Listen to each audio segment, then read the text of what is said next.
अस्सलामुअलैकुम नाज़रीन, मैं हूं आपकी मेज़बान नाइला भट्टी और आप देख रहे हैं कसरे नूर न्यूज़ HD। खबरों के सिलसिले को आगे बढ़ाते हुए नजर डालते हैं आज की ताज़ा तरीन अपडेट्स पर।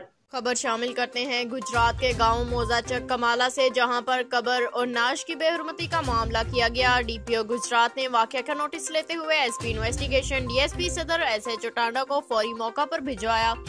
Gujarat Punjab police forensic science agency की टीम भी मौका पर मौजूद थी। कब्र की बेहुरमती का वाकया थाना टांडा के इलाका में पेश आया, जहां साला माजूर लड़की को गुज़श्ता रोज दफनाया गया। गुज़श्ता रात नामालूम मुल्जिमान ने कब्र खोदकर नाश को बाहर निकाल कर फेंक दिया। वाक़े के मुख्तलिफ पहलुओं पर तफ्तीश की जा रही है।